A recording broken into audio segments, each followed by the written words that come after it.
serious note, I'd just like to welcome everybody here today on International Workers' Memorial Day. And the real reason why we're here, of course, and we've said this before, and sadly we're going to have to keep on saying it to government, not just nationally but globally. The event, by the way, contrary to popular belief, was not started in 1989 by the US trade union. It started in 1984 by the Canadian trade union. So I thought that was worth mentioning, and it does go back that far. We've got to remember that we're here today about the 144 deaths that year in British industry right across. And this even shocked me when I was checking the figures a couple of weeks ago. You're talking about over 500,000 injuries in various degrees. That could be loss of limb or a cut finger. The point is, we are still having far too many, one is far too many, but 144 deaths, I think, you'll understand that that's unacceptable. It's appropriate that we gather this week, because I woke up one day this week and I heard about the awful events at Tata Steel down in South Wales. And once again, there was a PR person from the company setting the agenda straight away. And he used the term, there's only been 2 minor injuries to who suffered burns. And I want you to remember that word, only. Only is far too many. Only 2 is far too many. But the companies that we work for sometimes forget that. It's appropriate that we meet here. That building over there, when I was a child, we used to call it the Streaky Bacon building. It was, of course, the headquarters of Cunard at the time of the sinking of the Titanic in 1912. And you may have heard me say this before, but every time I walk past that building, I can almost see them in the top floor there in the boardroom telling us how their ship doesn't need lifeboats because it won't sink. And that's the attitude that we've got to tackle on a daily basis. I walk past this one here, the Mersey Docks and Harbour Board, and I wonder how much suffering and how many injuries and how much toil and sweat and tears have gone into making such an opulent building. By the way, I love architecture and it's a beautiful building, but I still wonder. And then you've got the Cunard building, which is down the road here. I was in headquarters, RMC headquarters, and I was looking at a photograph of a fella called Samuel Plimsoll, who many health and safety reps will know about, certainly within the maritime industry, because Samuel Plimsoll did a lot of work making sure that ships were safe when they were sailing around the world. And I wonder what would have happened without activists such as him, such as you, such as myself, John, everybody. What would have happened over and over again?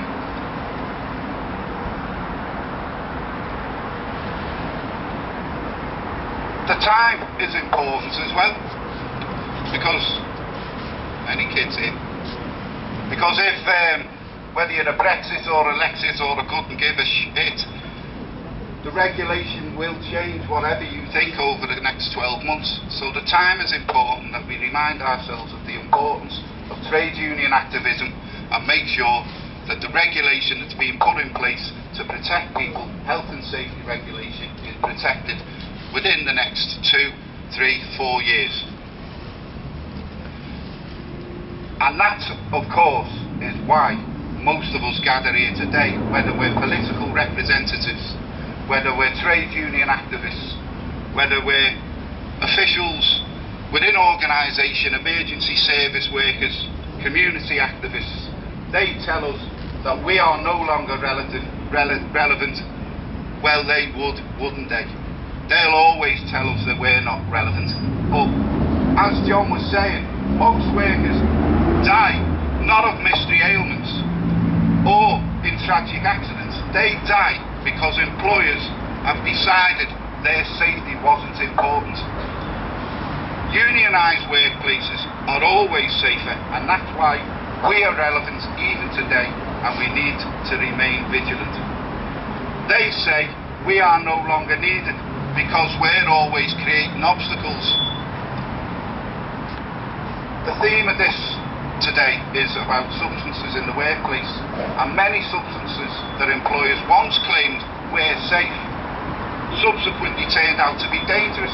There are 4,000 people every year that die as a result of the use of asbestos. And when it first came into use, it was deemed to be safe. It wasn't until the 80s that they decided it wasn't safe. And that's the 1980s, by the way, not the 1880s. I've sat within the last 3 years in meetings with managers talking about asbestos, and I've heard that word again, only. It's only white asbestos. And that's the kind of attitude that we have to tackle on a daily basis.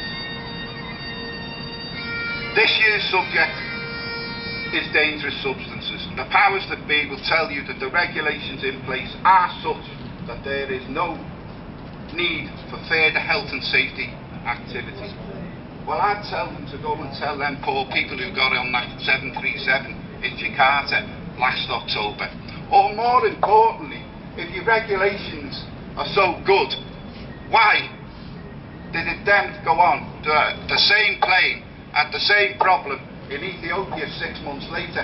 That's how good your regulations are, and that's why we need people to make sure that we're policing your activity and to make sure that regulation is in place to protect our communities. Oh, time after time after time, we are told that substances meet place exposure limits, and whether it's the European Commission or the HSE who tells you that.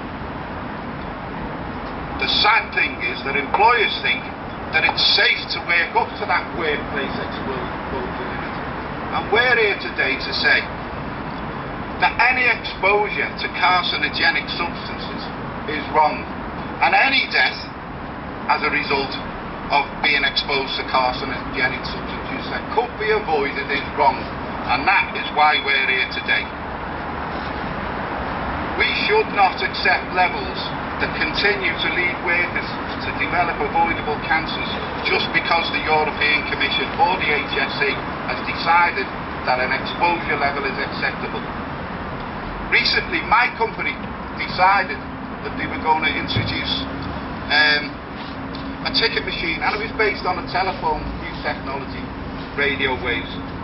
And I was told, I was a bit concerned about the health effects of the radio waves, so I asked the question, and I was told it complied with, and it was accredited by, the International Commission on Non-Ionizing Radiation Protection. Sounds great, doesn't it? Until you start looking behind being the type of person I am, I started doing a little bit of research, and it turns out that that organisation was made up by the telephone communication companies in order to give their firms or their products accreditation. My managers hate me, by the way. But I'd rather be hated by all my managers than be sat in a union room in 40 years' time and some young person comes in and says to me, my nan died because you didn't do your job properly as a health and safety representative, so I'm going to carry on doing that. Thank you very much. Can I thank you? This event has become very important to me, very important. It's probably the most important event in my trade union diary, because it enthuses me to carry on the work that I perform on a daily basis. And in that spirit, I'd like to make sure, because sometimes we forget, the organisation of this event and events such as it are not easy. So I'd like to thank John Flanagan and Jamie McGovern and John Williams for all the work pulling all this together, because it's not easy, and I'd like to thank you. I'd like you to thank all of that.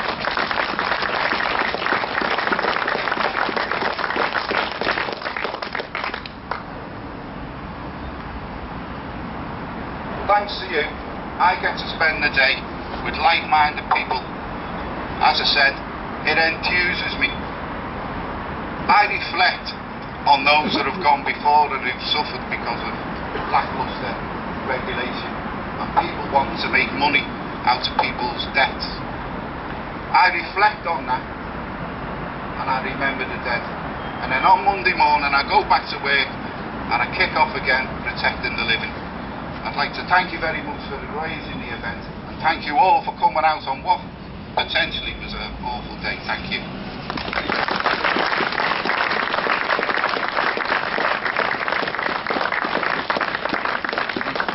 Thank you very Thank you very, very much, Darren. Excellent contribution as usual. You can hear more contributions at the Racket Club, as I said before.